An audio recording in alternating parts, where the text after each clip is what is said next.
บายดีตอนแรงอีกครั้งทุกคนวันนี้เป็นตอนแรงละหัวค่ำเนาะเป็นแรงของวันที่1เดือน11 2025ทุกคนมื้อแรกมื้อทับอิฐของงานบุญนมัสการพระธาตุหลวงเวียงจันทร์ทุกคนเนาะเอามาเปิดคลิปอยู่นี่เป็นถนนใกล้ส่วนของวิหารทุกคนเบื้องรถมามันจะมาแต่ทางประตูไซเนาะแล้วมุ่งหน้าลงนี่จะไปทางด้านหนุนหมดแล้วเดี๋ยวเรามาเปิดคลิปนี้แล้วเขาจะพาทุกท่านล่อเบิ่งบรรยากาศอยู่ในเขตงานบุญในค่ำคืนทับอิฐมันจะเป็นจังไดเนาะนี่เขาเมื่อกี้เขาออกมาทางถนนอาเซียนเขาก็ได้เก็บภาพบรรยากาศมาให้ทุกท่านได้เบิ่งรถก็ถือว่ายังบ่ทันติดเนาะทุกคนก็ยังบ่ทันมาหลายเทื่อนะเดี๋ยวเบิ่งมื้อนี้ครับจะเป็นจังไดงานบุญเดี๋ยวเก็บบรรยากาศโดยรวมให้ทุกท่านได้เบิ่งได้ชมนี่เขาเข้าไปทางด้านเบื้องวงเวียนเวียงจันทร์50 ปีทุกคนสภาพการสัญจรก็ถือว่าประมาณนี้เนาะมื้อนี้นะถือว่าบ่ได้หลายหรอกมื้ออื่นที่เลยมันเริ่มหลายนะเราก็จะมาเก็บบรรยากาศโดยรวมๆให้ทุกท่านได้เบิ่งได้ชมในค่ำคืนทับอิฐของงานบุญนมัสการพระธาตุหลวงเวียงจันทร์เนาะเราก็เริ่มมาทางหน้านี่เริ่มเลยอาจจะเข้าทางเบื้องนี่มื้อนี้เปลี่ยนไปเข้าไปแต่ละร้านอัปเดตไปแต่ละร้าน โอ้ทางนี้ที่จะติดเด้อโอ้รถเมล์นี่เพิ่นแล่นนี่รถเมล์ด่วนนี่แล่นฟรีบ่เนาะนี่ด่วนเวียที่ฟรีช่วงงานบุญโอ้โหติดเด้อไปทางใดได้บ่เนี่ยไปนี่ได้บ่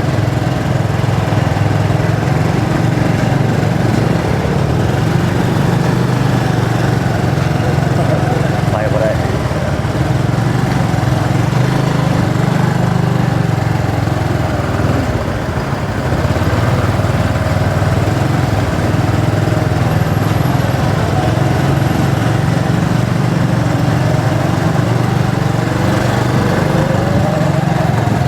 เริ่มติดแถวนี้ว่าบุติดก็ติดเด็ดทุกคนให้มาฮอดจุดนี้ คือว่าไม่ใช่มันคือปีผ่านมามันก็บ่คือดอกเนาะทุกคนเพราะว่ารถมันก็นับมือหลายขึ้นนะปีกายก็อยู่ในระดับหนึ่งปีนี้มันก็เพิ่มปริมาณขึ้นมาเนาะขึ้นเรื่อยๆรถมันก็นับมือหลายขึ้นนี่เขตนี่ก็จะประมาณนี้เราจะไปฝากรถอยู่ทางใดเนาะอันนี้เรามานี่เบื้องทางคนเชียงคนทางหน้าเอารถประกอบนี่หลายคันเนาะ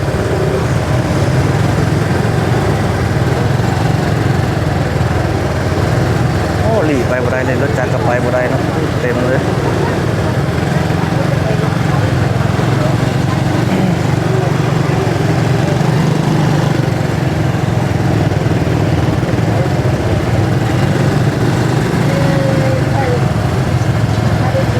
ก็ขี่รถกอกมาบางคนขี่รถจักรมาบางคนก็ขี่รถใหญ่มา แล้วแต่ข้อสะดวกของใครของเราก็สวยนี่เราก็ได้มาถ่ายบรรยากาศตอนเพิ่นเปิดดีแล้วเนาะวันนี้ตะแรงมาล่ออีก ให้ทุกคนทุกท่านบางคนบางท่านเพิ่นอยู่ต่างบ้านต่างเมืองต่างแขวงเนาะบ่ได้เห็นก็ได้เบิ่งคลิปของเรา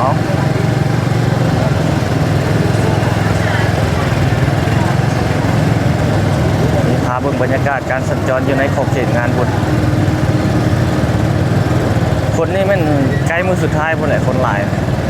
ท่านหลายเท่ๆแต่มันมือนั้นพุ่นมือวันที่5พุ่นวันที่5หลายเท่ๆโอ้กล้องนี่โอ้หวานหลายเนาะมื้อนี้เนาะแล้ว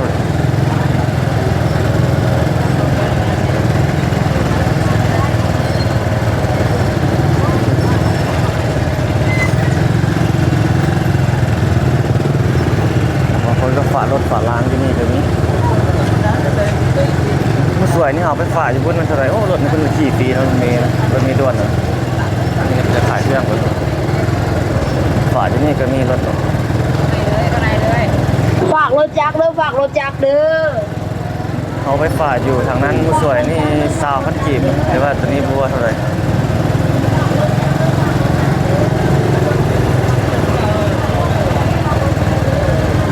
เก็บบรรยากาศขึ้นไปทางเทิงที่ให้ทุกคนได้เบิ่งก่อน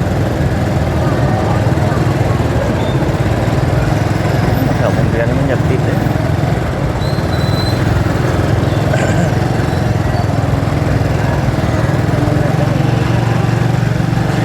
โอ้โหมานี่เป็นช้าจัง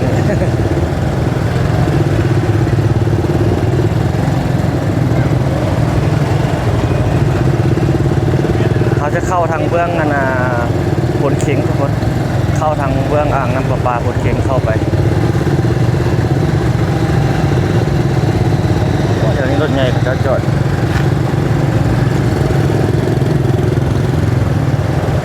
นี่เขตวงเวียนจันทร์450 ปี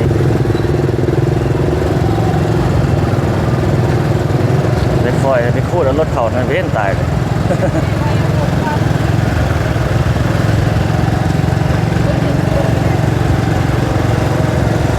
เป็นดาดแล้วรถเขานั่นแหละหมดเรื่องเลยเดี๋ยวขอรถกันนะ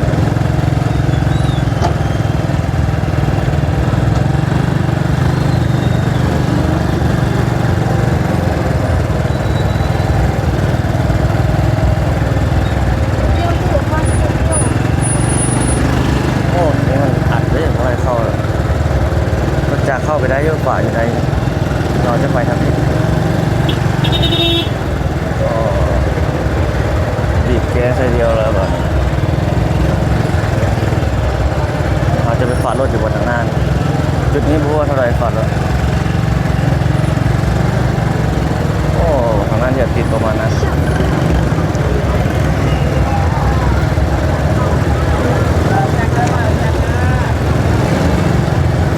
ฝาดเขานี่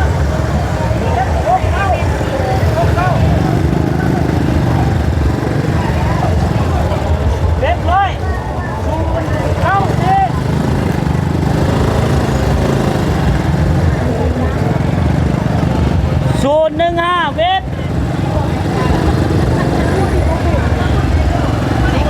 เวท015อ่ะ แม่สูงครับ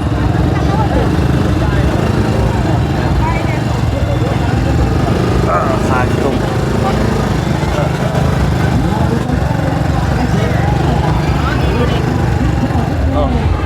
จอดพุ่งนาจอดพุ่งนาตัดเหรอ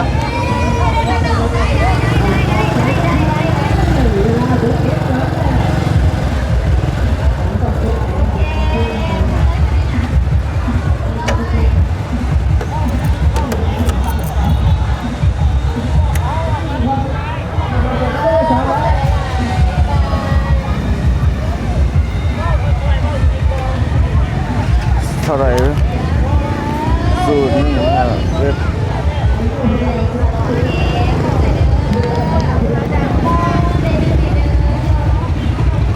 ปีมาด้วยปีมาอะไรคนนั้นเองมาด้วย25,000 25,000นี่เดียวร้านนี้นะเอาแล้วกันนี่อ่ะเอาแล้วพี่ใส่รถเจ้าออกมาจังใจ อ๋อ โอเคบุ๊ก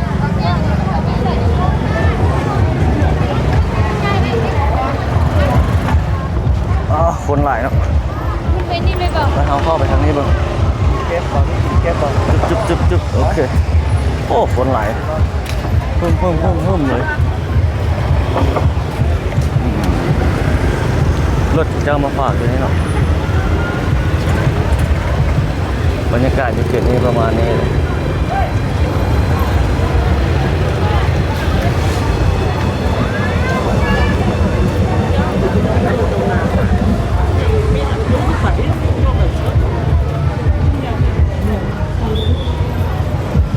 ใส่อันนี้เนาะรถเต็มรถจักรนี่เอาจอดวันนี้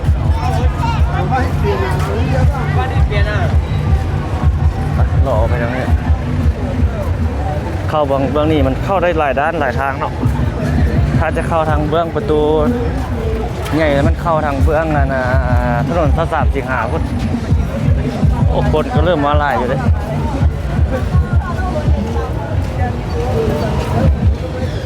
มาทางนี้อย่างมืดๆเลยดอกไฟตัวนี้มันบ่หุ่งเนาะดอกไฟยางทางโอ้มืดแท้ มืดปิกเลย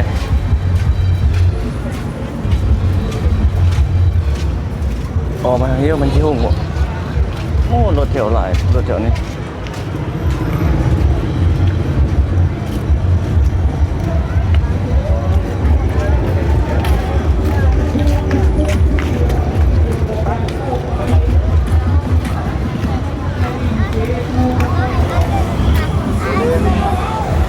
ก็บ่ได้ติดเนาะมือหน้าพุ่นน่ะมันจึงหลายนะมื้อนี้ทุกก็บ่หลายเดี๋ยวเฮาเบิ่งทางหลังเขาบุญนมัสการพระธาตุหลวงเวียงจันทร์2025คืนทับอิฐทุกคน ตอนนี้ประมาณ9 โมงยัง10 นาทีโอ้โหปีรถเจ้าไปเลยนึกออกไปปีเสียเขาเจ้าบ่ให้ออกเลยได้รักษาปีรถเด้อทุกคนถ้าผู้ใดฝากรถจักรรถใหญ่ธรรมดาเนาะเฮามีกระเจแต่ว่ารถจักรนี่เพิ่นอยากเข้มงวดเลยถ้าบ่ได้บ่มีปีนี่ยากเลยข้าวลายขายข้าวหลอกข้าวหลามครัวมีโอ้บ้างเท่าไหร่นี่ ตัวนี้50อันนี้30อันนี้20,000 โอ้อันนี้เป็นหยัง จืดปลาแห้ง โอ้ จืดแล้วพร้อมกินเลย ล่อเอามากันเนาะอ๋อคือเดียว 40เนี่ย อันนี้40นึงว่ะ มี20,000 โอ้โอเคล่อก่อน ข้าวหลามเมื่อน่ะโอ้ยัง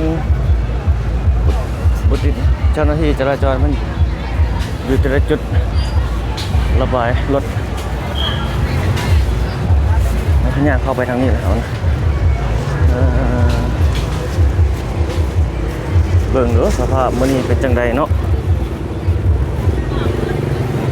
หนาวเย็นๆน้อยหนึงทุกคนเนาะถ้าผู้ใดมาลอกก็นุ่งเสื้อยาวมาน้อยหนึงก็ดีแต่บ่ได้นุ่งหน้าลายดอก ย่างหลายพัดฮ้อนก็อันนี้ก็อันน่ะ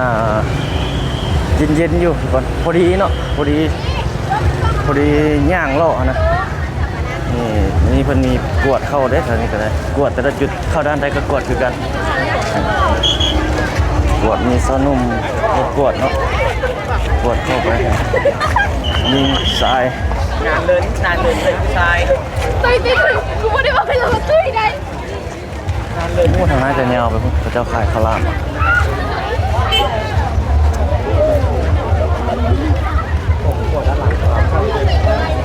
สัตว์ กลัวจังไงมึงเนี่ยคนเดียวกันกับมึงก๊กเลย ทางนี้ก็หลายทางเข้าทางออก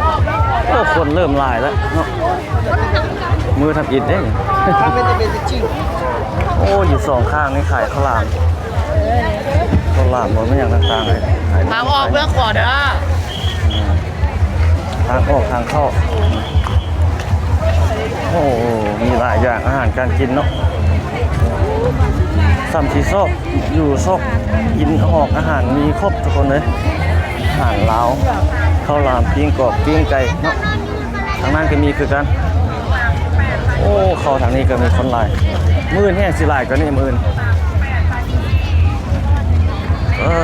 ยาวไปทางนั้น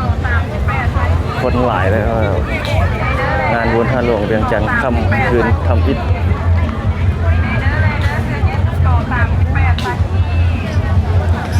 มาหลอกไปนี่แหละ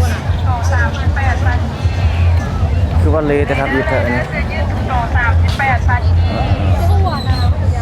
โอ้คนจักป้องกันแบบนี้เป็นงามเนาะ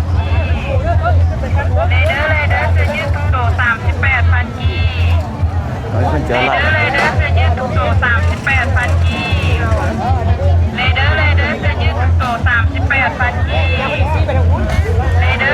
เป็นกำลังแต่งเนาะ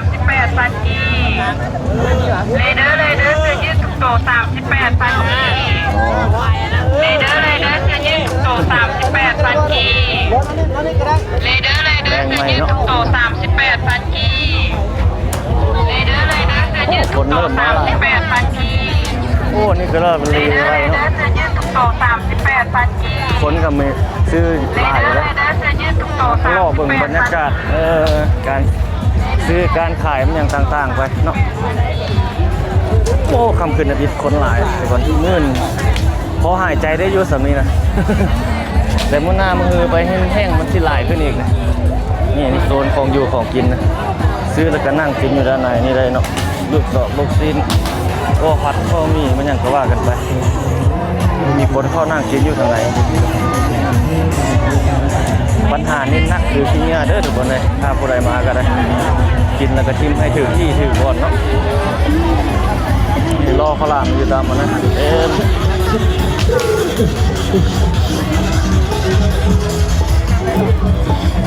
โซนเสื้อผ้าโซนอาหารการกิน Ada tujuh kepada bidang ketik kepada apa saja ke kafeของกันเลยนะครับ โอ้พี่งานนี่ล้นแล้วพี่ใหญ่นะ มันจะมีหน่วยงานมาเอาแล้วบอกโอ้นี่ปิดเร็ว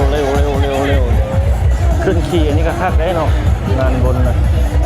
แบบงานบนวัดคนกำลังเข้ามาทุกคนกำลังหลั่งไหลเข้ามาก็มีผู้เข้าผู้ออกก็ว่ากันไปก็มีส่วนเสื้อผ้าเขาเข้านี่มันมาทางเบื้องนะคนเก่งเนี่ย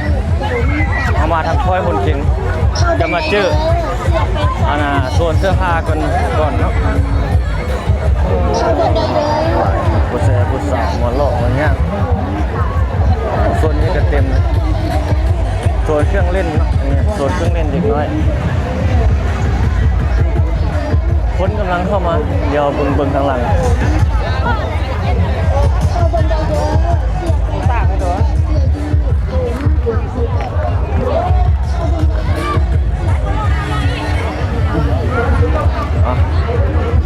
รอไปเรื่อยๆ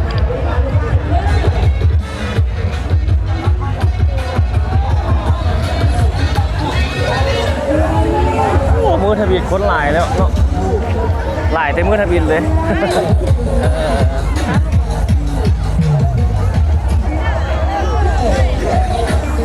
งานบุญพระธาตุหลวงเวียงจันทร์2025โอ้ส่วนด้านนี้ก็หลายยาว เสื้อยืดทุกตัว3 เต็มเลย เสื้อยืดทุกตัว3 แล้วนี่ก็มีเครื่องเล่นเนี่ยประมาณนี้แหละ เสื้อยืดทุกตัว3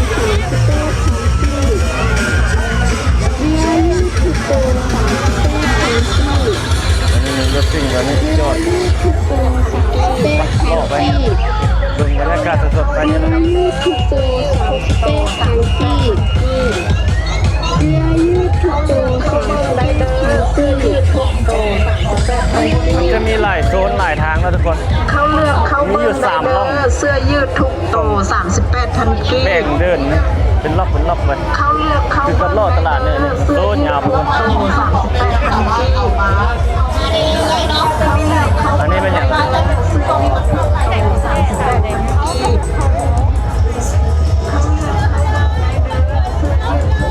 อไปน้องพวกเขาจะเป็นหมายเลข017262อยู่กันนะเจ้า อันนี้ซื้อขูดนะเนาะ 017262อยู่กันเนาะ คนมาล่อลายอยู่ 017262อยู่กันเนาะ016272อยู่กันนะเจ้า016272เขาอยู่ในตลาด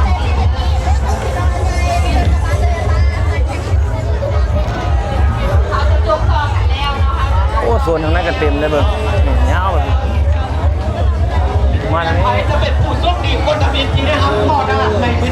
เลข0154 อันนี้บริษัทตัวนี้มาใหม่เนาะ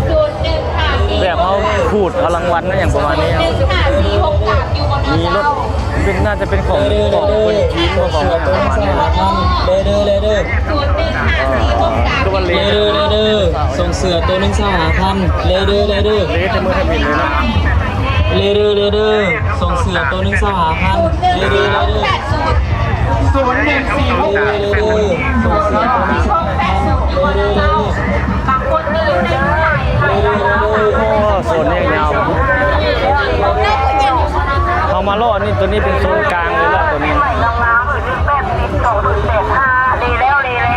โอ้ขี้ยาล้นละตัวนี้นะ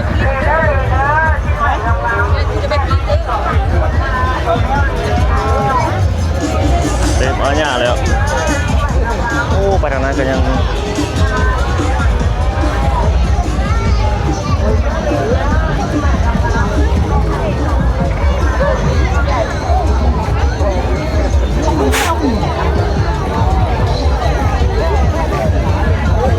คืนทำอิฐของงานบุญพระหลวงเวียงจันทร์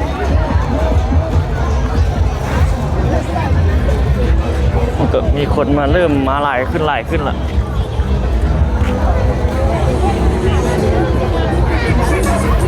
โซนเสื้อผ้าน้องเขาหล่ออยู่นี่โอ้เป็นตานี่ก็ได้คนเข้าดีเลยเป็นตาเวียดนามโอ้คนหลายโอ้ทางนี้เป็นยาวไปคนเดียวคนหลายคือกัน5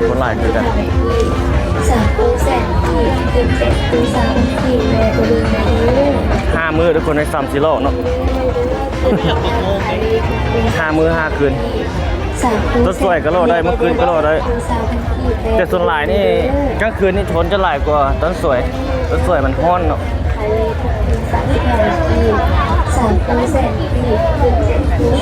แล้วแต่ข้อสะดวกของไผ่เราว่าเสียมาหลอดต้นสวยว่าตอนค่ำไม่ยังเลเดอร์เอา10 ดอกพันสิเด้อ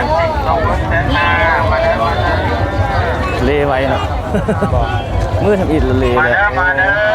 ติดไม้งามๆเด้อคนนึง80 2คนแต่งมาเด้อติดไม้งามๆเด้อคนนึง80 2คนแต่ง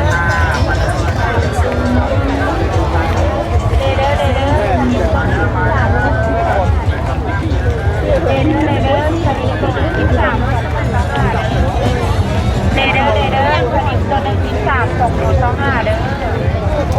อเลเดอร์สลิปตัว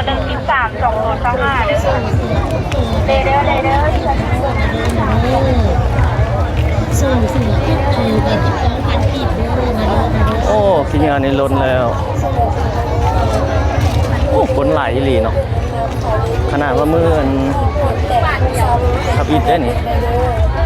มือทางการแล้วมันนี่นับมือหลายขึ้นนะอ๋อนี่คนจะขายดีเลยเกือบเลยเกือบงามขายเลยทุกคูสหพันกีบเกือบแตะคูซาพันกีบมาแบบบึงได้เด้อไปเบิ่งโซนเบื้องสินค้าโอท็อปต่ออันนี้เรายังรออยู่โซนเสื้อผ้าเนาะโอ้คือเลยไวใช่ป่ะการตลาดแบบใหม่เละในมื้อแรกเลย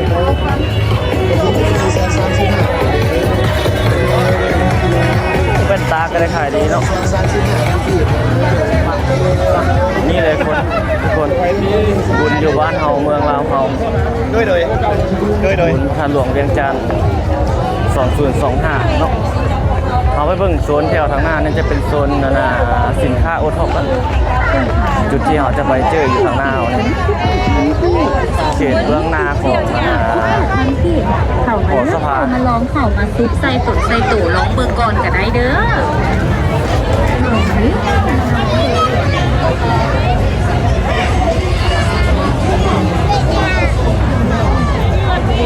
มื้อนี้นี่มาล่อนี่โอเคเยอะมื้อนี้นะทุกคนอากาศมันจะแบบโล่งดี คนมันยังหลายเกินไปนะถ้ามือ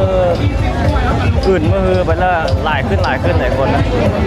มือสุดท้ายแห้งคักแห้งหลาย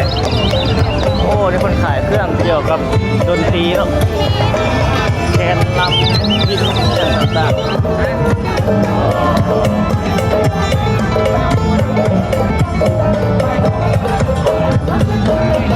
รถใหญ่แบบนี้ถ้าคนใดอยากได้รถใหญ่เนาะมีครบทุกคนเลยงานบนระดับเขาล่อมาทางนี้เมื่อกี้นะเด็กกล้องไปทางหลังคนหลายต่อไปต่อเรื่อยๆเลยเขาไปยังมีหลายจุดหลายโซนหลายมืออยู่ทุกคนเลยผมเป็นยัง จะอัปเดตถ่ายทำไปให้ทุกท่านได้เบิ่งได้ชมเป็นเรื่อยเลยคนหลายขนาดมือแรกเนี่ยมันทำได้นี่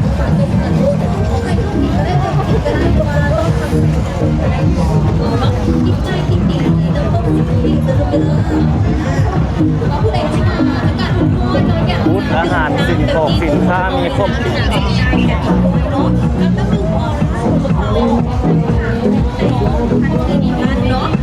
ออร่าของ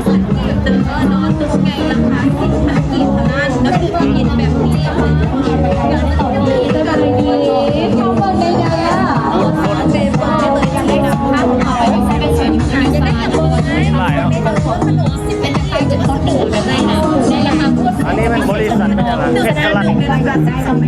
สินค้าของเราไม่หลายเนาะ ได้เลยมาถามกันได้เนาะแล้วซึ่งต้องหาบวากันเด้อผลิตภัณฑ์ของเราไส้หนีไส้ทำยันในน้องและที่สำคัญในตอนนี้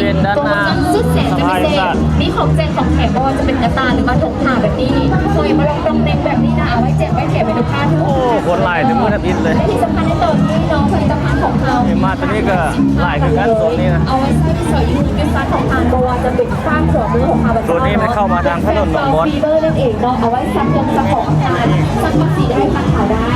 และในส่วนนี้น้องบวาจะเป็น เกี๊ยวส่งเครื่อง เป็นยาถูกแก้ว โอ้คนจะกินหลายอยู่เนาะตัวนี้งามตัวนี้นะหลายได้ไฟเลยบูธอาหารไทยก็มีในเบื้องนั้นอาหารไทยอาหารไทยอาหารอาเซียนเอาได้เลยโอ้ได้ขายดีเนาะคนต่อคิวเลยซูสอบซูซี่มันยังก็มีทางนี้หลายไม่ต้อนเขาว่าเท่าไหร่โอ้มาโซนนี้มีดอกไฟงามเขาจะมาถ่ายรูปไปอย่างนะบินไปทางเบื้องอันนี้ได้วิวไปทางนี้นะเบื้องสมบัติสภาเนี่ย ปฏิบัตินา ทางรูปนี่มีโซนอาหารในเดือนลงไปเบิ่งนิดนึงเนาะ เอ้ยเอ้โอ้ส ช่วยเหลื เจ้า อ พี่มันให้ของเศร้าอีเด้ยจะเด้อ มีทางรูปนี่จะมีแบบอาหารนั่งกินอยู่ในเดี๋ยวซื้อเนาะพวกผักพวกมีมันอย่างประมาณนี้แหละมันยาวไปจนฮอดคุณนะมีหลายอย่างอยู่เราจะบุลงไป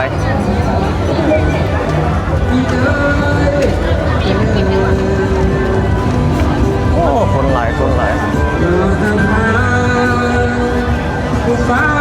น้อยรอคอยผู้เบาบ้าง โลกไปเรื่อยๆอาหารการกินหลากหลายเยอะเยอะเราโอ้ทอดกรอบทอดกุ้งมีทั้งอาหารลาวอาหารไทยหลายบุตรทุกคนที่เพิ่นมาเห็ดมาอยู่มาลงอยู่นี่บรรดาอาหารคาต่างๆโอ้หลายเนาะยำจอบยำจีน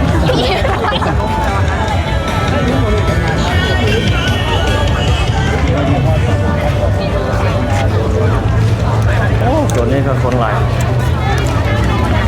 เขาจะเกี่ยวกลับแล้วเลยทุกคนบุไปสุดเบื้องนั้นเลย โอ้ไว้ให้มันสุดจึงหูบ่เนาะไว้ให้มันสุดเลยได้โล่แล้วพาโล่เลยเพื่อมันยังมีบนมันรายการมันอย่างแถวนั้นเลยบ่ลุกขอถ่ายรูปอยู่ไปอันนี้โอ้อันนี้แกลมตัดแกลมตอกแกลมตัดอาหารการกินอย่างต่างๆโอ้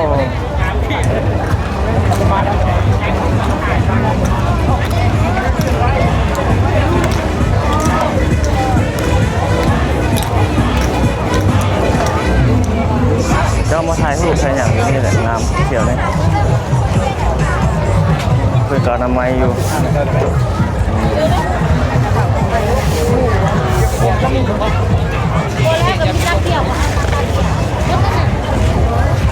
เดี๋ยวไปทางนี้แหละ โอ้คนหลายเนาะเขาก็จะพยายามจับกล้องให้มันมีโบรายตาเอาของอาหารมีหลายอย่างขอบคุณปลายไม่นอนเลยขนมเนาะคนหลายสำนี้ยังพอไปได้ ถ้าว่าฮอดอันนั้นมาแห้งคนแห้งสิไหลเกาเหลาเยาวราช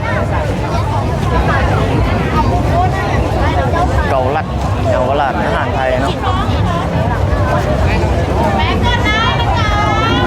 อาหารไทยอาหารลาวทะเลปลาหมอกปลาหมึกโอ้โหมีหลายเนาะใส่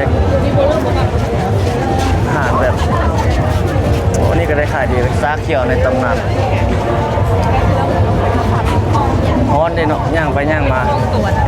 น้ำเย็นๆใส่หลายเนาะอาหารการกินก็คล้ายๆคือกับงานบุญทั่วไปนั่นแหละทุกคนอาหารการกินที่เขาเจ้าขายเนาะเขาผัดมี่เนี่ยจะมีใหม่ๆเลยเรื่อยๆแล้วก็เขาขายลูกชิ้น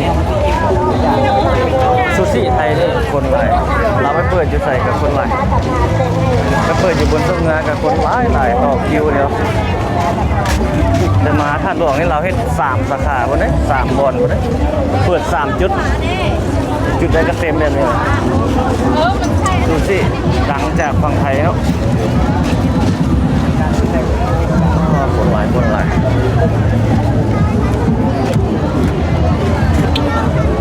เขาเป็นย่างโลกไปนั่นเลยทุกคนเดินบอมไป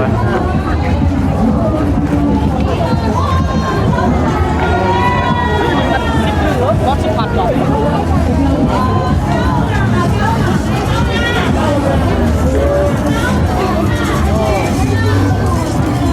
ไปโลไปเลยเขาโลไปแบบคือท่านผู้ชมมันย่างโลเองเลยก็ยูนิเทลมันก็มาตั้งบทตั้งอย่างมีหลายบริษัทหลายนั่นเนาะเพิ่นมาลงพูดลงอย่างโฆษณาสินค้าอย่างต่างๆใจเลยมามีอีกบ้างเจอได้เลยพูดกระไรเนาะปีนี้แต่ว่าเพิ่นจัดระเบียบได้ดีปีนี้วางแบบวางโครงสร้างของห้านของอย่างต่างๆนะจัดเป็นโซนได้แบบมันเป็นระเบียบดียาวไปจนฮอดพุ่นเลย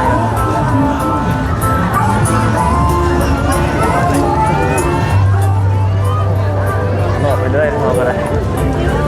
ยังไม่ได้เข้าไปโซนเบื้องเงินนะโอ้ขอบมันครับค่ำคืนกับยิดของงานบุญนมัสการพระธาตุหลวงเวียงจันทร์อัปเดตพาชมบรรยากาศไทยโศกไทยสิ้นกับครบ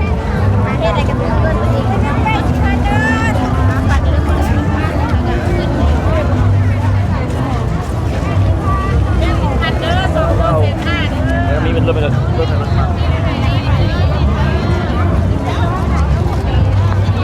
คนหลาย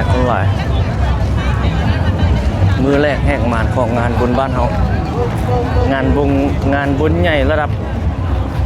ประเทศเลยแหละบุญนมัสการพระธาตุหลวงเวียงจันทร์นี่ปางบุญใหม่ปางบุญใหญ่ระดับประเทศ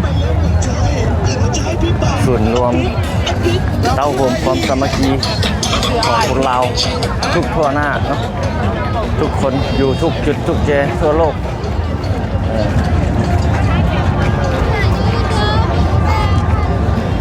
เสื้อสาดลาวแล้วอันนี้คืองานบุญใหญ่บ้านเฮาแหละ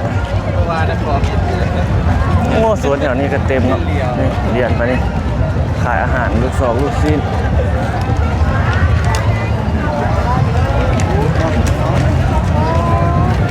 อาหารการกินคนเลยขนมของหวานของเค็มของส้มของหวานมันยังมีครบของดิบของข้าวนี่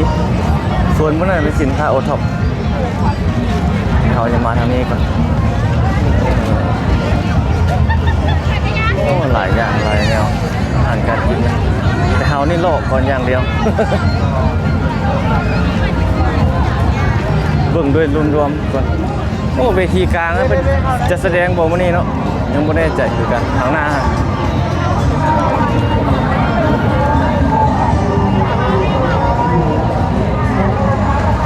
อันนี้เจียว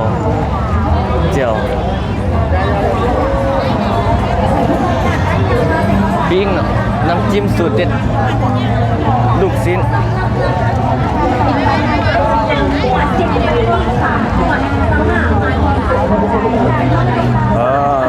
หม้อเจนนี่ 6 ขวดหรือจะใหญ่ราคา6 ขวด อร์ตของเขานั่นก็คือ50,000 กีบกลุ่ม4ได้และที่สำคัญในตอนนี้สลอบี้เรคเตอร์ของพวกเขา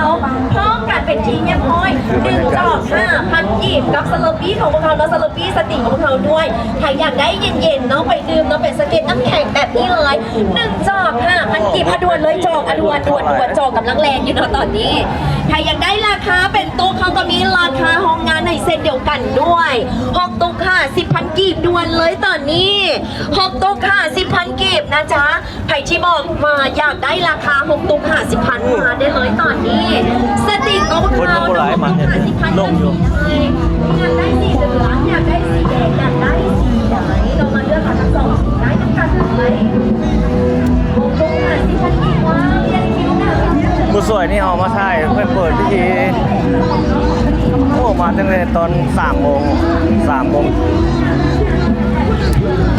ตอนแรงเวทีกลางอย่างเมื่อนั้นคนโอ้วันนี้เพิ่นจะมีรายการแสดงศิลปะวรรณคดีพื้นเมืองถ้าเพิ่นแสดงเขาจะไปถ่ายให้ทุกท่านได้เบิ่งได้ชมเนาะ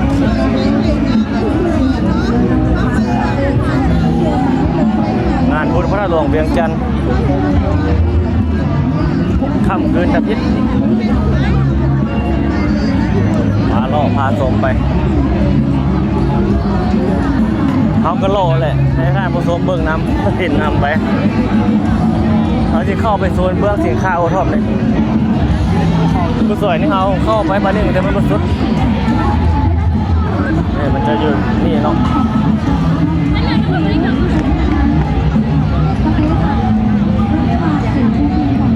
มีติบเข้าใหญ่เป็นบอลไทยฮู้ไทยอย่างอยู่นี่แหละเข้าไปทางไหนเนาะ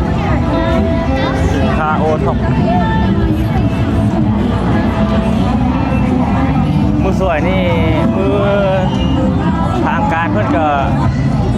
ได้มาเปิดมาอย่างละเราจะล่อโซนใดเนาะดี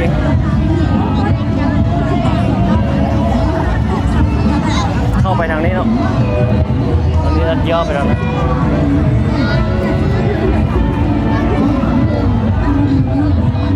อันนี้ห้องเดียวหมดไป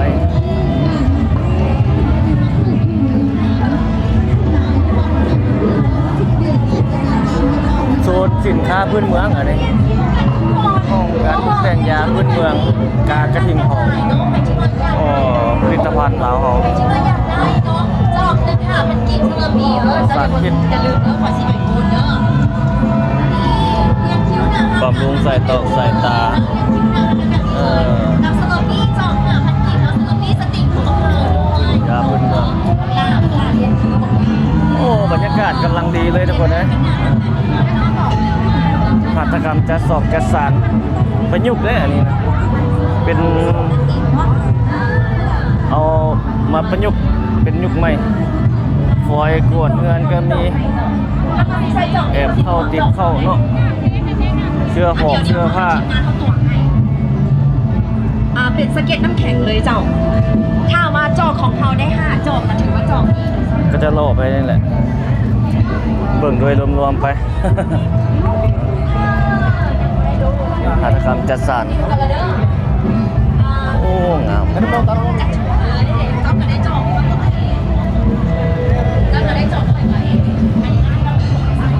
ออกมาทางนี้ป่ะนี่โอ้อันนี้มันเป็นอันนี้เป็นกระติบเป็นกระตาเนาะเอาไปเบิ่งหูเพิ่นเอามาแสดงนี่หูแบบลาวๆเขาประวัติไม่อย่างประวัติวางแสดงหูภาพท่าหลวงเนี่ยเนาะวางแสดงหูภาพพระราชหลวงเป็นอดีตเพิ่งมาเลยเอามาล่อไปเบิ่งเท่าละรูปแต่ละปีเพิ่งก็มาใส่แบบเดียวนี่แหละแต่ละปีเพิ่งก็มาโซมาให้มวลชนได้เข้าศึกษานะเราจะเข้าทางใดดีก่อนเนี่ยเดี๋ยวเข้าทางเบื้องขวาไปซะเนาะอันนี้พระธาตุหลวงเวียงจันทร์ซุมปีคศ1930 1935โอ้มันสะท้อนแสงไฟโอ้หลายเนาะคนมาโซกันนี่ อันนี้ปีอะไรอันนี้1970อดีตเนาะอันนี้1930 1935แต่ก่อนเป็นแบบนี้เลยทุกคนนะพยายามให้โบราณมาเป็นนั้นละทางนี้ก็ยังมีนี่เป็นต้นไม้ว่ะซุมปี1000คศ19เบิ่งเลยรวมๆไปเอาโอ้นี่ประเพณีการแต่งตัวของแม่ยิงในเมื่อก่อนแม่ยิงลาวในเมื่อก่อนอันนี้ว่ามันจะสะท้อนแสงเนาะ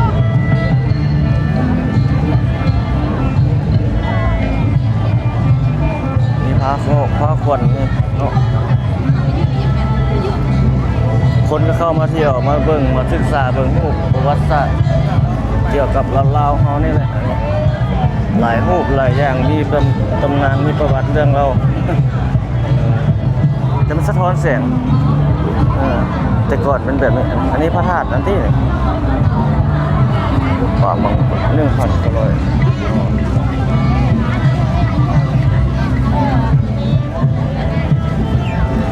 ประมาณนี้เลยทุกคนนะ กลัวอะไรวะ นี่อยู่ทางเบื้องนี้ก็มีคือกัน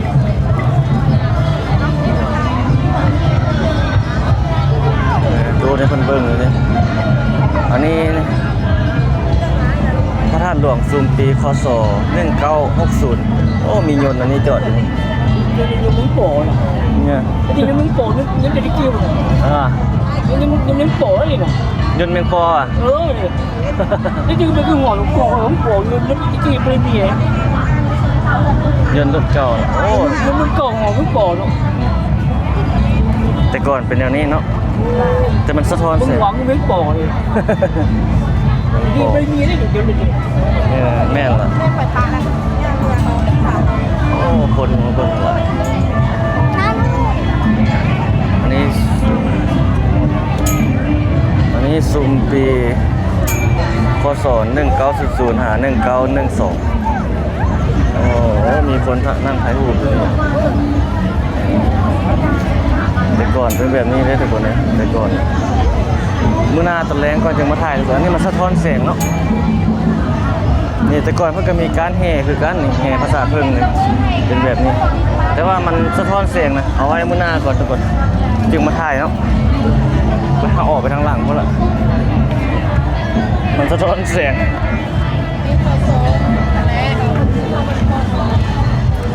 มื้ออื่นตะแลงจึงมาล่อเบิ่งรูปภาพนี่ให้มันค่อยๆละเอียดอีกครับนี่เบิ่งคร่าวๆไปก่อนซะ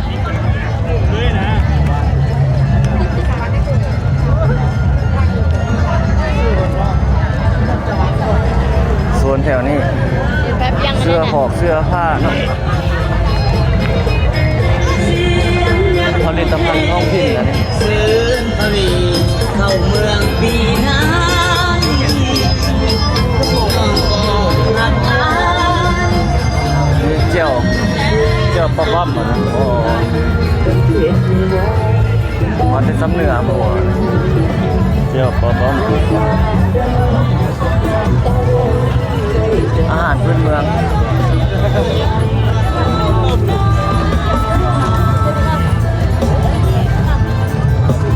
อันนี้ก็แม่นคือกันอันนี้เจียวปลาเด็กนี่มาทางใต้บ่อาหารพื้นเมืองเนาะ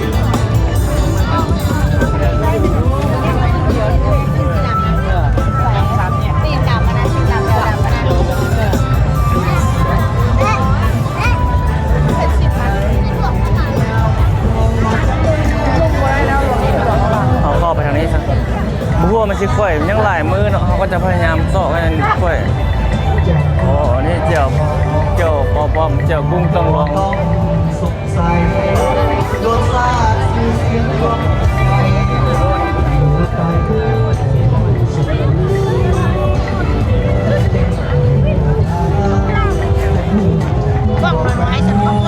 บรรยากาศโดยรวมเนาะ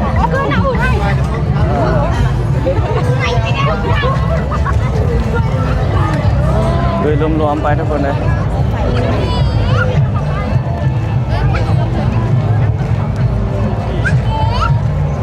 นี่ก็คือทางนี้คนก็เริ่มหลายแล้วเนาะ เมื่อทับอิดได้นี่อันนี้ก็คือการอันนี้ผลิตภัณฑ์ยาพื้นเมืองลาวเบิ่งรวมๆ ส่วนสินค้าโอท็อปเนาะมีทั้งอาหารการกินมีทั้งยามีทั้งเครื่องนุ่งห่มผ้าหมกผ้าไหมมันอย่างต่างๆครบทุกคนเลยสินค้าพื้นเมืองพื้นบ้านนี่แม่นหมดเลยอาหารพื้นเมืองพื้นบ้านลาวเฮาปลาเด็กมีครบปลาดอกปลาเด็ก ปลาแดกเด้อปลาแดกเด้อซื้อซองแถม1เด้อปลาแดกเด้อปลาแดกเด้อซื้อซองแถม1เด้อ โอ้เวทีกลางนะเพื่อนจีแสดงบ่เนาะ นี่ทุกคนเข้าโซนนี้ยังได้อีกเลยเดี๋ยวพาเข้าโซนนี้ซะโอ้ทางหน้าเพื่อนแสดงแล้วก็เวทีฮะเดี๋ยวเราจะไปทางนี้ก่อนซะเข้าโซนพวกนี้ล่อไปตรงนี้ตรงนี้ก็โซนอาหารการกินเนาะ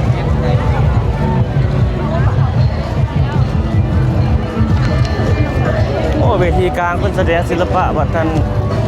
วรรณคดีเลยดินี่กว้างทุกคนเลยสั่งศิลป์งานบนนะอาหารการกินกันเลย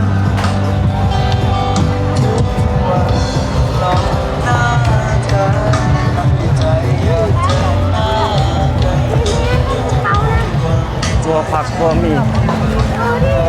ลูกศอกลูกซิดปิ้งกบปิ้งข้าวปิ้งเป็ดปิ้งไก่มีครบสดตัวหมอกก็มีโอ้หลายมาส่วนเบื้องนี้ต่อ โอ้หลายอาหารการกินตะกอนเห็นบ่อนี่ยังเหงาไปพุ่นสั่วเฮาโลดสั่วนี่ขาจะบ่ร่อยเลยบ่ทางว่าจะไปให้มันสั่วนะจะเบิ่งแบบรวมๆพันๆเอาซะ อยู่นี่ยังเหงาไปพุ่นเลยเราจะไปทางนี้ซะส่วนนั้นคนจะมาหลายนะวะผมไปบอกมันหลายคนเอาไปทางนี้ซะทางนั้นคนหลายคนไปทางนี้เราก็จะเกี่ยวไปซอดใส่เขต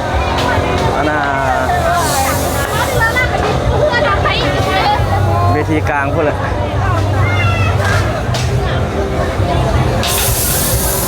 มาทางนี้นี่คนหายใจโล่งทุกคน มาเบื้องคนหมดเลยถ้าเอาไปเบื้องคนหลายนี่ก็โอ้งามเนาะทุกคนปีนี้นะทุกคนเลยบุญบ้านเขา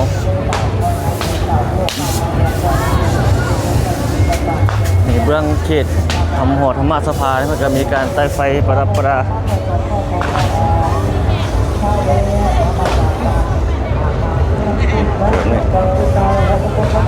เพื่อนก็ได้เอารูปภาพ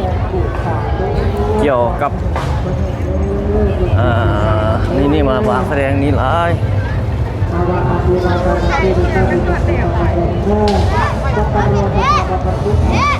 การเคลื่อนไหวของพระสงฆ์ลาวเขานี่เพิ่นเอามาไว้นี่หมด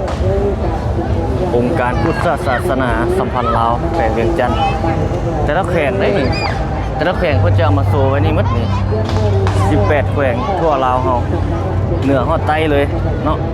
นี่หลวงพระบางก็คือไม่หลวงช่วงสาลีอย่างนี้อัตตปือสารวัน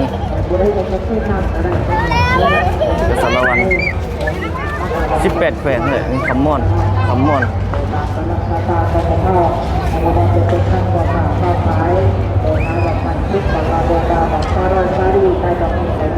งามเนาะคนใต้ไฟทั้งหอสมะสภาเดี๋ยวหอย่างออกไปทางนั้นพาย่างเลาะย่างชมไปอัปเดตพาชมข ค่ำมื้อทบิดประมาณนี้ก็จะพาร้านรอบแบบนี้ไป คนปรุดคือว่าเบาบางอยู่เขตนี้ยังบ่หลายสำนี้พอได้ย่าง ถ้ามันหลายเกินนั่นแออัดตอนนี้ประมาณ 9:30 น.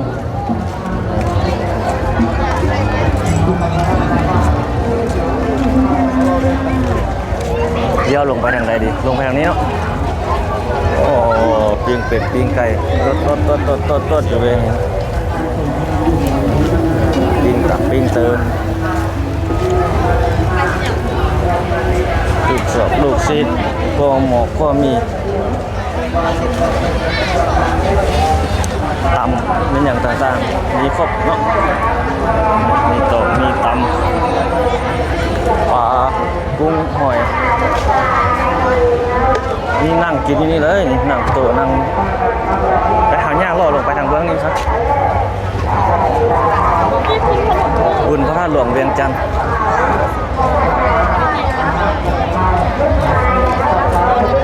โอ้อันนี้ตำทอดจีนรสจีนนี่หลายเจ้านั่งกินที่ทางในนี่ซื้อเลยก็ไปนั่งกินอยู่ในเนาะปิ้งปูปิ้งปลาครบสุดเรายาปลาแป้งนี่เนาะทางเบื้องนี่คนยังบ่หลายปานใดสำนี้ค่าฮอดมือวันที่5มาจังเบิ่งเอ้าย่างมาแบบนี้นะ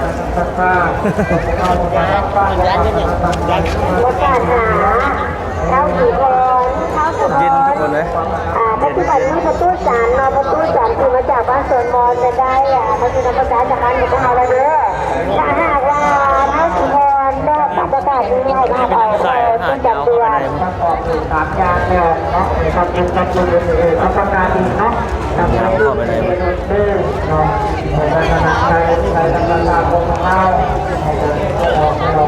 อันนี้พาล่อบุญเท่ๆทุกคนเลย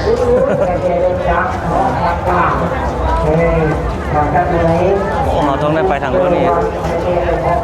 ข้าวลามยิงปลาหมอกปลาหมึกมาไล่เนาะเดี๋ยวไล่เอากลับมาไปว่าเป็นบ้านเจนซี่เนาะเป็นบ้านทำกัน3 สาว 4 สาวมือ3 สาวเนาะเขามามาบ้านตัวเป็นบ้านเจนซี่เป็นมาบ้านเนาะมาบ้านมาร่วมกันในการทำบุญทำตามก็เราไม่ออกคือจะเนาะใส่แล้วเป็นนั่นเลยเอาแต่กันตามมาด้วยแนวออกลานิวัฒน์มาจากบ้านปากคอกมาที่กตบนครอุดรวัดอมุนวัดต่อยอดสุดยอดคนต้นอีก100,000 บาทตู้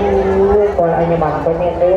เนาะสุขีติการโยโกภาวะอภิวัตนาสิริจันทร์คนยังบ่หลายวันนี้ไปมาหาสู้ได้สามนี้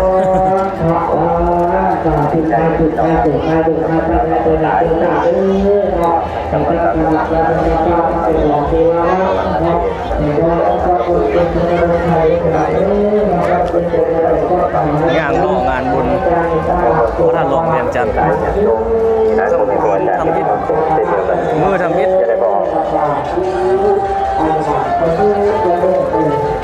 มาทางหลังนี่มีหมู่บ้านเงินทรงลาวเด้ก่อนเจ้าจะแบบเข้าไปให้อย่างก่อนเศร้าสุดแล้วเข้าไปถ่ายรูปถ่ายอย่างประมาณนี้นะ10,000 กีบเราเข้าไปเมื่อสวยเลยมีผู้สาวงามเด้ทำไมเมื่อนี้คนน่าจะบ่หลายปานใดหรอกอื่นคนหลายแท้อื่นมาฮือไปนับหลายขึ้นเขาก็จะมาอัปเดตให้ทุกท่านได้เบิ่งได้ชมเรื่อยๆนั่นแหละตอนบรรยากาศแดดตอนแรงแดดตอนกลางคืนแบบนี้แดดเนาะตอนนี้หมากมันยังส้มหลงม่วงม่วงน้อยผูกข้อต่อแขนก็มีเนาะ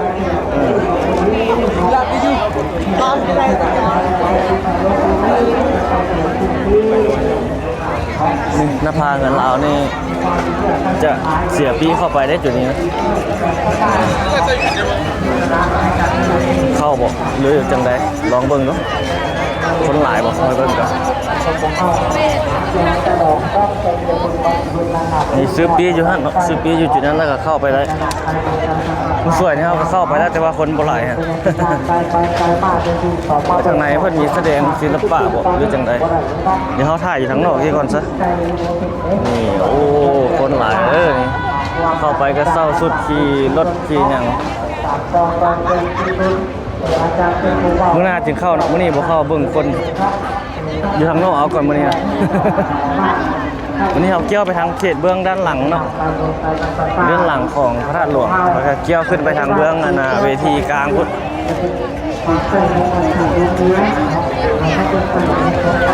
นี่บริเวณด้านหลังของพระธาตุหลวงอันนี้นะย่างแบบออกกำลังกายเลยเฮานี่กินมาครับเดลูกสาวเอามาต่อเดียวนี่ได้หลายเติบกิโลแล้วได้นี่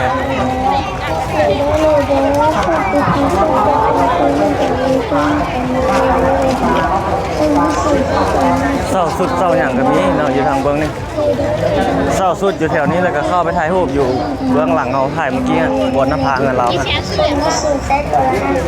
โอ้รอสลิงเพื่อให้มาถ่ายอยู่แบบนี้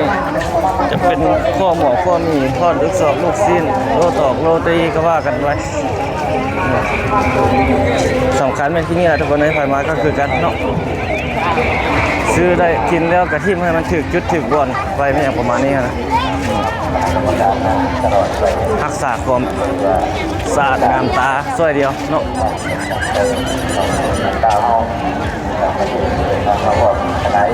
ส่วนเบื้องนี้เขาก็จะยังบุไปที่เอาไว้เมื่อหน้าจะไปโลกอัปเดตข้างหน้าเขานี่นะมันจะยาวไปทางฮอดถนนกำแพงเมืองก็ได้จุดนี้นะยาวไปคนละยาวไปคนเลยจนฮอดถนนกำแพงเมืองคนโอ้โซนนี้คนหลายเนาะไปเบิ้งซะดูเบิ้งคือว่าหลายโอ้เบิ้งนี่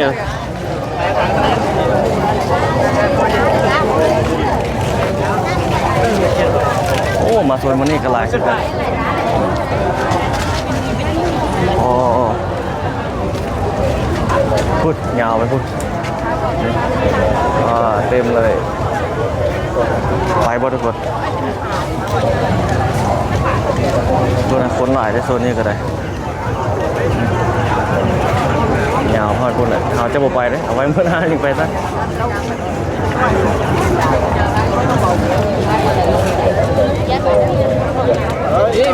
มือเกี่ยวไปทางนี้ซะ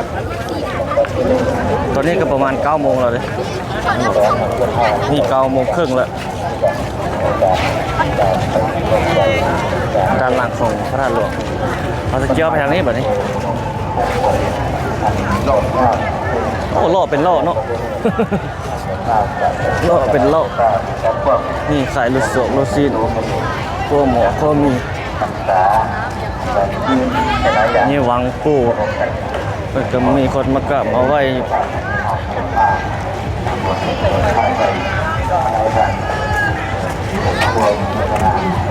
ตามชั่วโมง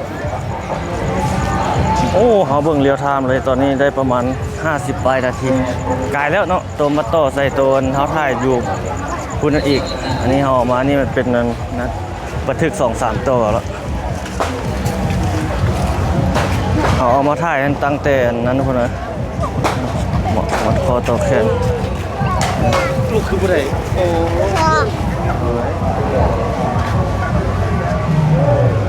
อันนี้เขามาทางเบื้องท่านหลวงใต้เนาะทางนี้เนาะโซนที่เขากำลังแยกไป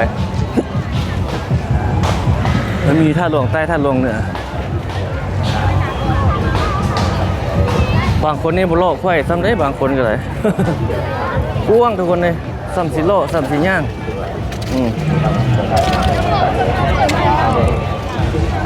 ให้ได้เห็นได้ชมไปให้มันฮอดทุกจุดเรื่อยๆมื้อนี้ประมาณนี้ไป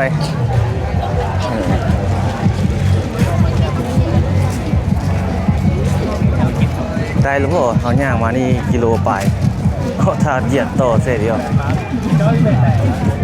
โทรศัพท์มันมีเปิดโหมดอันแทกอันเขาย่างได้อยุ่แต่เขาไม่ได้เปิด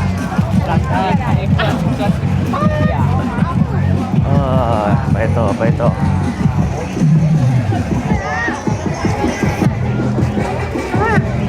เขาปีกายไม่มีเวทีแสดงนะอยู่นี่ปีนี้บ่มีเนาะในวัดก็ขายคือกันด้วยทุกคนในวัดถลอกใต้หมดตรงนี้ปีกายมันมีเวทีหมอลำเรื่องอยู่นี่ปีนี้บ่มีเนาะ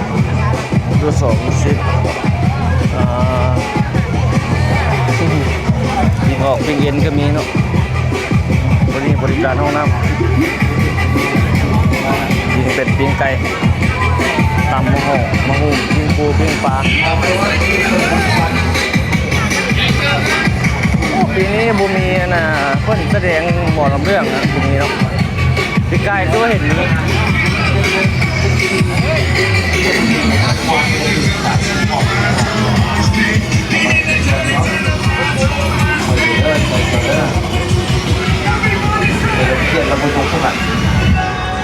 ปีนี้บุมี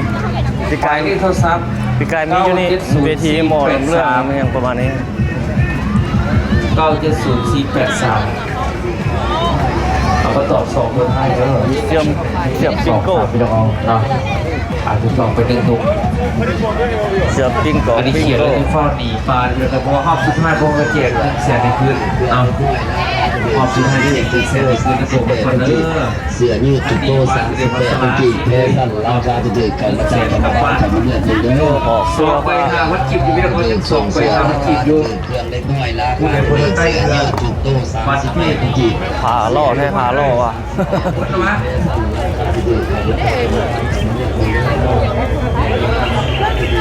เกือบเกตเสื้อผอกเสื้อผ้ามีครบสับกับล่อมีครบอาหารการกินก็มี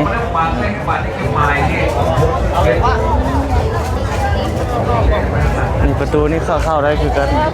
แต่ว่าเข้ามาเพิ่นต้องกดต้องอย่าง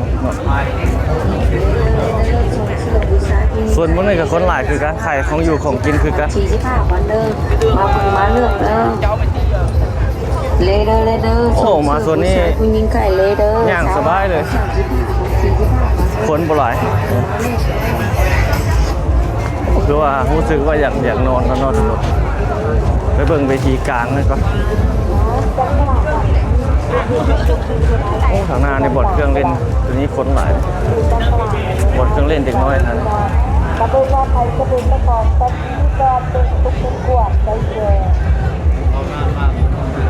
เสื้อหอกเสื้อผ้าหมอกผ้าไหม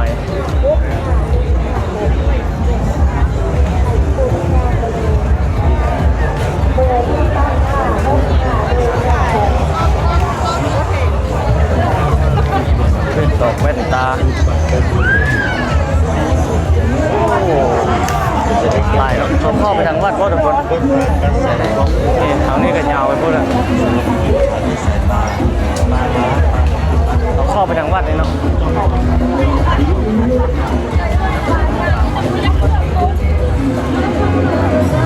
รวมมันน่าจะเข้าซะทางวัดนี่ทางนี้ซะ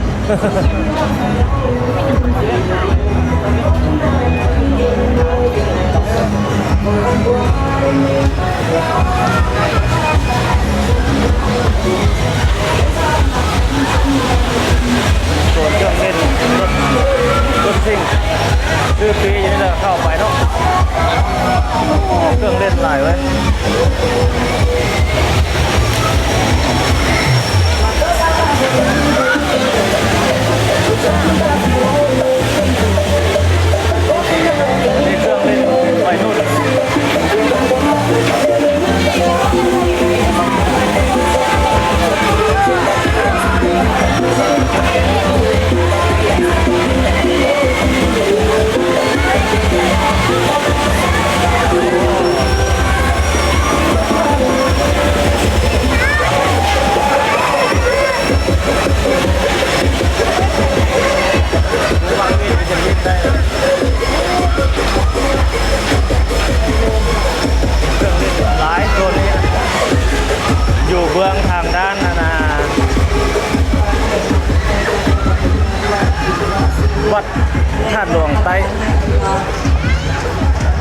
สียบปิงโก้นี่คนเต็มเลยโอ้นี่จะเบิ่งดีนะอย่างมาตามเอารถมาจอไปได้เลย ขบวนรถไฟเลย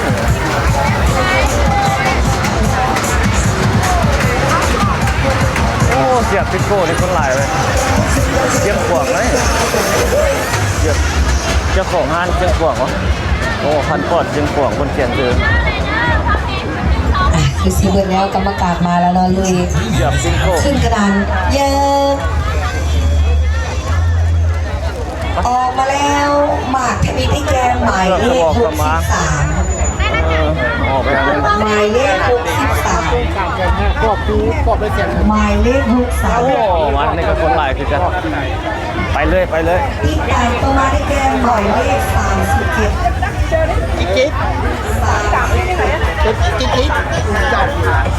เสื้อผมเสื้อผ้า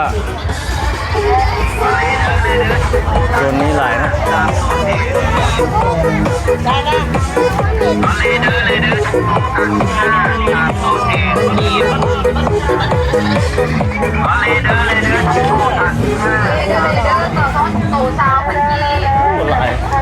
ยังไปทางนั้นคุณเขาเข้าทางนี้ซะสัมทีโลทุกคนเลยกวงขวง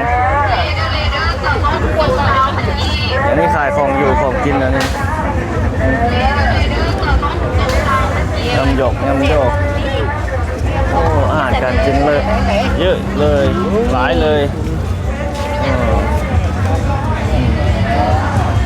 โอ้อย่างนี้ยังยาวไปพวก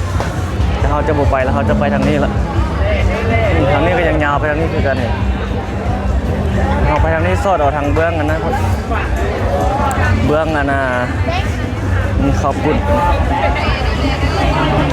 ลูกโซนลูกซีนบ่โอ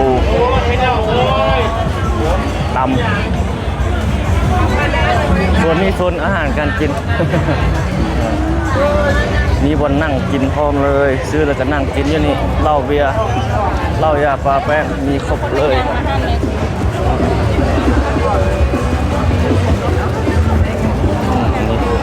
ตำหมะหอกหมะคุ้งนี่เขาจะซื้อแล้วนั่งกินอยู่ไหนเยอะไงอะไรก็30วันเราบอกบุญพระหลวงเวียงจันทร์ค่ำคืนทำอิฐ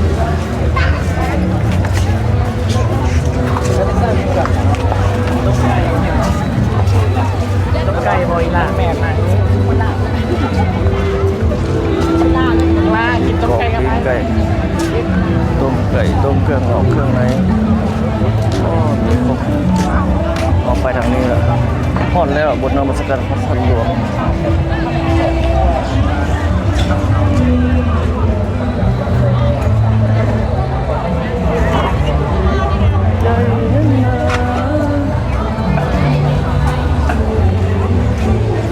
เบื้องหน้ามันร้องเพลงแล้ว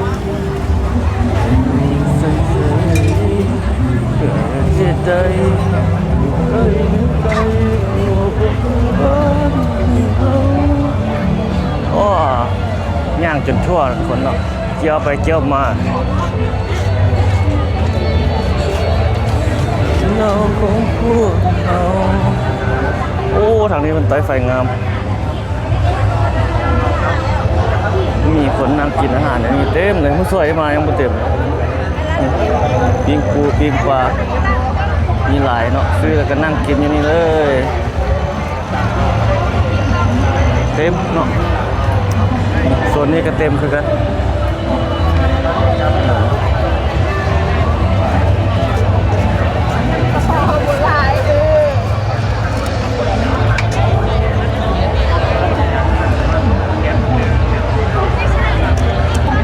คนหลายสัปดาห์นี้หลายแล้วได้มือทำอิฐเด้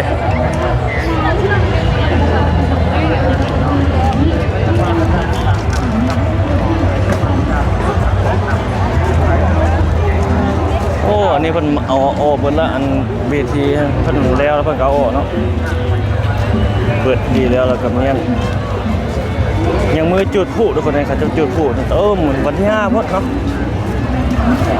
ถึงมาถ่ายอีกมือจุดถูกเขาก็อัปเดตไปทุกมือเลยทุกคนนะติดตามไว้ถ้าท่านใดอยากเบิ่งในงานบุญเนาะก็จะมาอัปเดตถ่ายทำให้ทุกท่านได้เบิ่งว่ามือใดเป็นจังใดมือใดเป็นจังใดคนน้อยหลายพอได้ประมาณใดฮะนะมาอัปเดตถ่ายทำให้ทุกท่านได้เบิ่งได้ชมเรื่อยๆ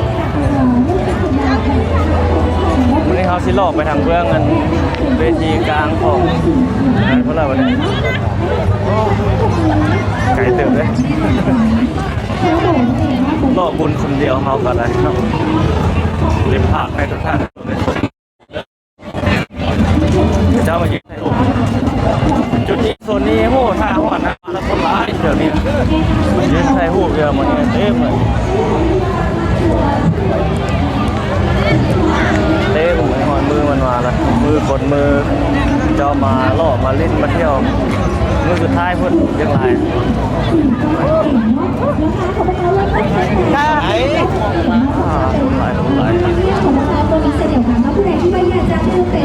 แม่นะแซ่บแม่ชแนลของเขากับมีเสน่ห์หลายเด้อมีถึง3สูตรด้วยกันวันนั้นเสนอในกระบุค่าน้องว่าจะเป็นสูตรคาราเมลเนาะสูตรวานิลาและก็สูตรเป็นสูตรนั่นเองเนาะคนเอกจะสนใจสูตรใหญ่มาสูตรของพวกเขาได้และคาปูชิโน่ของพวกเขาเนาะซึ่งสูตรใหญ่ก็ได้ครบ3ถุงแถมไปเลยเนาะสำหรับกระเป๋างามๆ1หน่วยเนาะเป็นกระเป๋าผ้าเด้อกระเป๋าผ้าน้ำตาล1หน่วยไปเลยและผู้ใดที่ว่าอยากได้เสื้อน้ำตาลแบบนี้จากทางเต็มเพื่อนกับมาเก็บของคนแบบนี้มาซื้อสินค้าของพวกเขาต้องครบ500,000คือเขาว่าวันเขาต้องเอามาเทียบให้มันยืดจุดเขากินที่กินอย่างก็ได้ ฟังการแสดงเอาแพรมาในจังหวะลำสารวัตรและลำตังหวายจากน้องๆคณะนักแสดงของสโมสรการสร้างสโมสรการสร้างมาทางเบื้องเวทีกลาง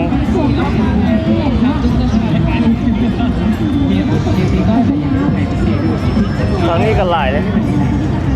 เมื่อกี้เขาเข้าไปโซนนี้เริ่มเมื่อกี้วันนี้เขาซิออกทางนี้แล้วก็เกี่ยวออกทางนั้นเนาะ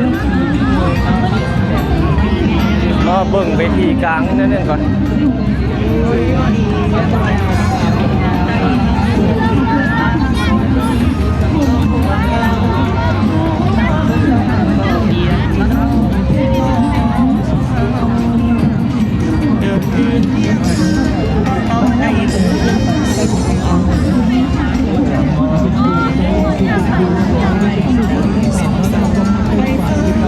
โอ้แถวนี้เขาจะนั่ง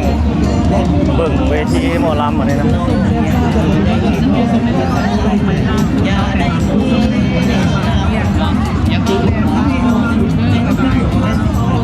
นักแสดงศิลปะวรรณคดีนี่ส่วนใหญ่จะเป็นแบบนะสโมสรด่านฟ้างกันตลอดเนาะผู้สาวเดือดเบิ่งสาว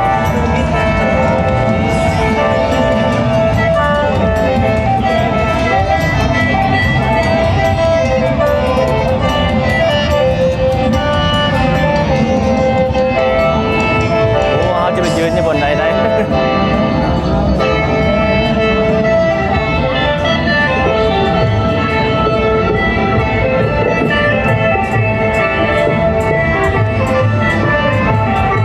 คนยังก็หลายมาได้เนาะจะหน่อยล่อดึงแล้วก็เจ้าก็มายืนนี่แหละ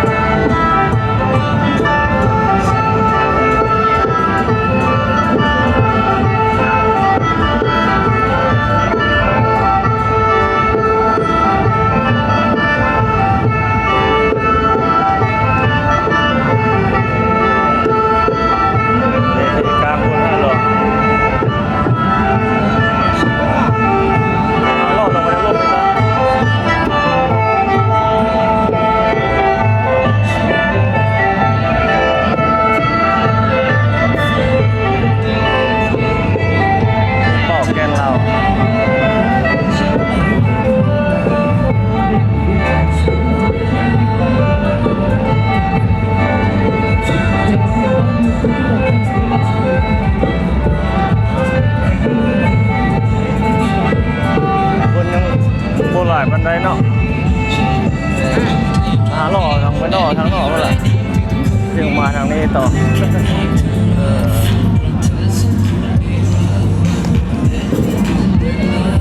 หลังกับคนมาตอนนี้ตั้งบูธยาวบอกพี่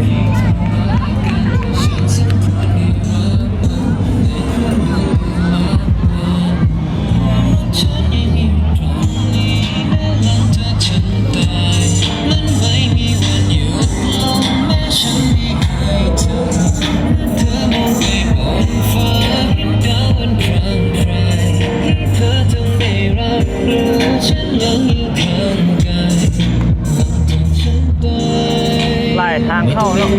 หลายจุดหลายทางเข้าด้านใดก็ได้ทางออกอะไร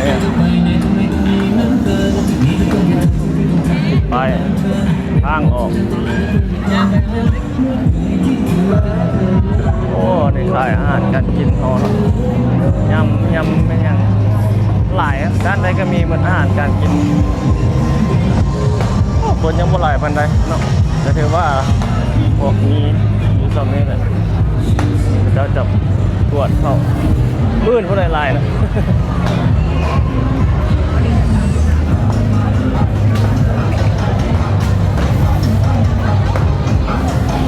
โอ้ทางนี้ก็ประมาณนี้นี่รถจะผ่านเข้ามาได้เนาะเนี่ยเงาไปหมดเลย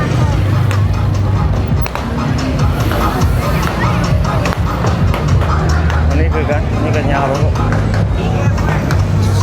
เราจะล่อไปทางนี้ซะ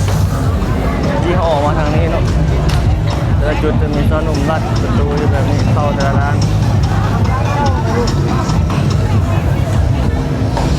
ล่อไปทางนี้ซะ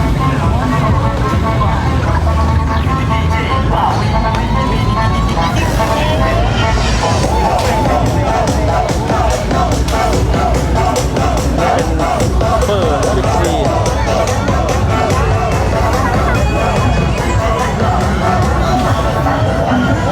หลายจุดหลายโซน3 กิโลทุกคนเลย3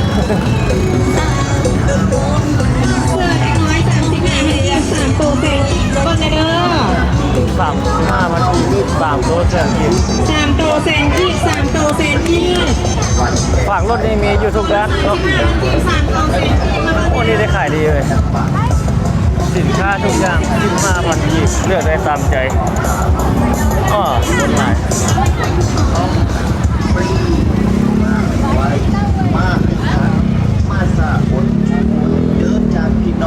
ทางนี้เพิ่นยังบ่ได้ปิดเนาะรถเพิ่นยังสามารถเข้ามาได้อยู่แต่ว่าฮอดมือต่อไปน่าจะบ่ได้แล้วหรือว่าจังใดเนาะทางนี้เพิ่นป่วยเลยเข้ามาได้อยู่รถจังต้องได้ค่อย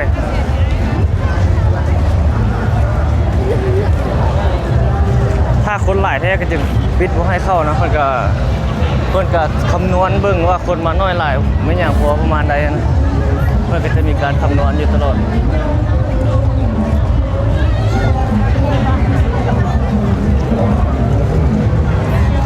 นี่ก็ประตูเข้าคือกันตัวนี้ก็เข้านี่ก็ได้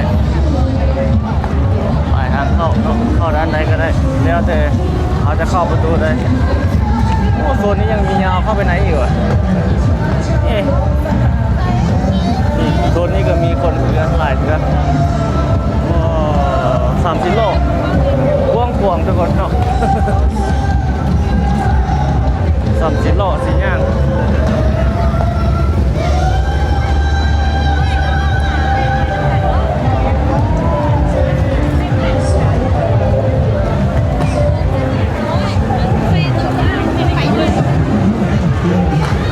ตอนนี้กันยังเป็นแบบนี้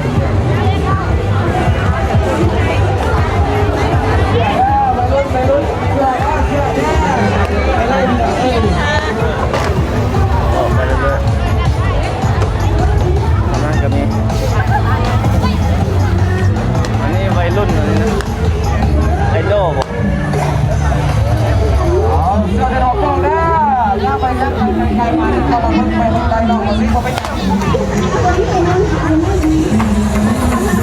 คัดใส่แล้วก็ซื้อเบาเลยเนาะก็เป็นซื้อต้องไม่ใส่เลย ใส่เสื้อศิลปะวัยรุ่น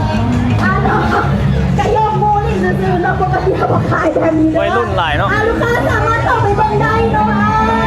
ลูกค้าสามารถเบิ่งได้มองซีนกันโกนได้เร็วๆ ที่งานชิมซ่าหลายได้ ห ป่ะ ลากหลายสีหลากหลายรสชาติกันเลยมีหลากหลายสีหลากหลายรสชาติกันเลยทานสามารถมาลองซีน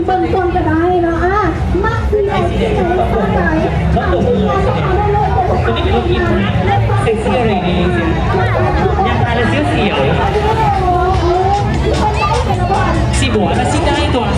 ซิเข่าโตก็ได้นะซิบัวก็ดีทุกตัว โอ้โซนนี้คนหลายน้ำหอมฟันซอยน้องซอยดูแล โอ้วัยรุ่นหลายไปโซนนี้นะวัยรุ่นล้วน อยากให้น้ำหอมซึ่งก็โอนได้เลยโอนยุตินะครับโอนแล้วกันน้ำหอม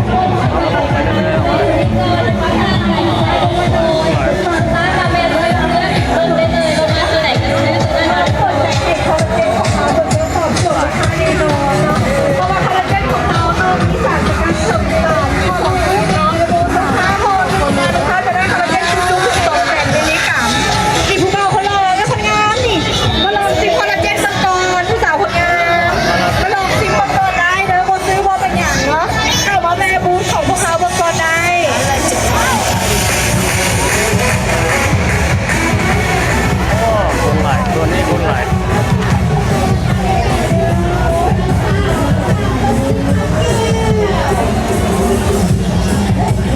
นี่คือสีสันของงานบุญพระหลวงเวียงจันทร์ในมื้อทำอิฐเนาะก็คือวันที่1 เดือน2025วันมื้อเริ่มจะเป็นการบุญพระหลวงวันนี้คนหลายและการเรียกกันไปน้อยจะเรียกว่าบริษัทของเราโดยดีโน่และในความเป็นบริษัทหน้าที่มีประโยชน์กับประโยชน์ในการที่รับให้หลายคนต้องมาดูซ่าแต่หรือว่ามันเป็นสามารถจะได้ขนาดต้องขนาดแบบเป็นที่ซ่าที่ซ่าเอาเลยผมเรามันกี่ชื่อสองแบบย่อไปเลยแต่ว่าแม็กกี้นะลูกค้าเด้อแม็กกี้เซ็ต80มันกี่มีอยู่4ตุ๊กด้วยกันแล้วมีตุ๊กเนาะจิ้มปนกันแด้มีปรุงรสขวดน้อยปนกัน80มันกี่เอาจอกให้อีก1หน่วยเขาแจกเขาแถมให้กับลูกค้าอย่างเต็มที่มาเลยสแกนอยู่บนเสานี่เลยนะจากสองซ้ายสองคนแล้ว เพิ่มยังส่วนในเรื่องของการค่าเสื้อแบคทีเรียนอนหรือว่ามีสารกับยั้งแบคทีเรียได้ถึง 99.9%นั่นเองเนาะแล้วนอกจากนั้นเรายังมีผลิตภัณฑ์ของ DNP ปกติผลิตภัณฑ์ครีมอาบน้ำเนาะแล้วนอกจากนั้นยังมีผลิตภัณฑ์น้ำยาซักผ้าบอน้ำยาล้างขวดนกบอซีกับมีให้เส้นเดียวกันอีกเนาะแล้วนอกจากนั้นโปรโมชั่นตอนนี้เราจะมีเจียที่ซิวๆ ปัญหาพี่เนี่ย แบบที่มาหลายที่เลย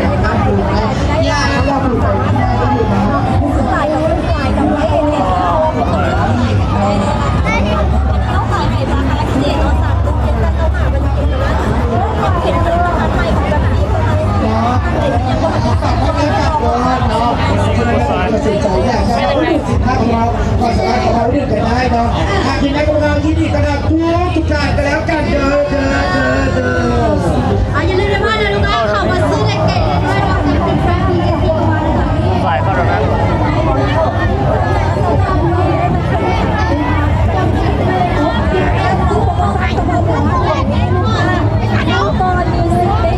แม่เขาจะกดตัวให้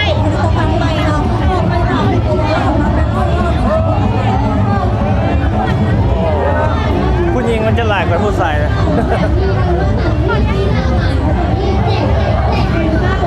เยอะหลายเลยหลายคนมาก